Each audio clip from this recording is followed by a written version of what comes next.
ನಿಮಗ್ ಗೊತ್ತಾ, rocking star Yash ರಾವಣನಾಗಿ ನಟಿಸಿ ನಿರ್ಮಿಸುತ್ತಿರುವ ರಾಮಾಯಣ ಸಿನಿಮಾದಲ್ಲಿ ಯಾರೆಲ್ಲ ಇದ್ದಾರೆ ಅಂತ? ರಾಮಾಯಣ ಅಂದ್ಮೇಲೆ ರಾಮ ಇರ್ಬೇಕು ಅಲ್ವಾ? ರಣಬೀರ್ ಕಪೂರ್ ಇಲ್ಲಿ ರಾಮನಾಗಲಿದ್ದಾರೆ. ರಾಮ ಸೀತೆಯನ್ನು ಹುಡುಕಿಕೊಂಡು ದಕ್ಷಿಣ ಭಾರತಕ್ಕೆ ಬರ್ತಾನಲ್ವಾ, ಹಂಗೆ ಇಲ್ಲಿ ಸೀತೆಯ ಪಾತ್ರ ಮಾಡ್ತಾ ಇರೋದು ದಕ್ಷಿಣ ಭಾರತದ ಖ್ಯಾತ ನಟಿ ಸಾಯಿ ಪಲ್ಲವಿ. ರಾಮನ ಬಂಟ ಹನುಮನಾಗಿ ಲಂಕೆಗೆ ಬೆಂಕಿ ಹಚ್ಚಲಿದ್ದಾರೆ ಸನ್ನಿ ಡಿಯೋಲ್.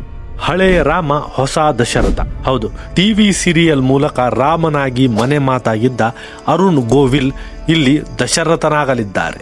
ಇದೇ ರೀತಿ ಇನ್ನು ಘಟಾನುಘಟಿ ತಾರಾ ಬಳಗವಿರುವ ಈ ಸಿನಿಮಾ ಒಟ್ಟು 2 ಭಾಗಗಳಲ್ಲಿ ಬರ್ತಾ ಇದೆ. ಮೊದಲನೇ ಭಾಗ 2026ರ ದೀಪಾವಳಿಗೆ ರಿಲೀಸ್ ಆದರೆ ಎರಡನೇ ಭಾಗ 2027ರ ದೀಪಾವಳಿಗೆ ತೆರೆ ಕಾಣಲಿದೆ. ರಾಮಾಯಣದಲ್ಲಿ ನಿಮ್ಮ ಇಷ್ಟದ ಪಾತ್ರ ಯಾವುದು? ಅದನ್ನು ಯಾರು ಮಾಡಿದರೆ ಚೆನ್ನಾಗಿರುತ್ತೆ? ಕಮೆಂಟ್ ಮಾಡಿ.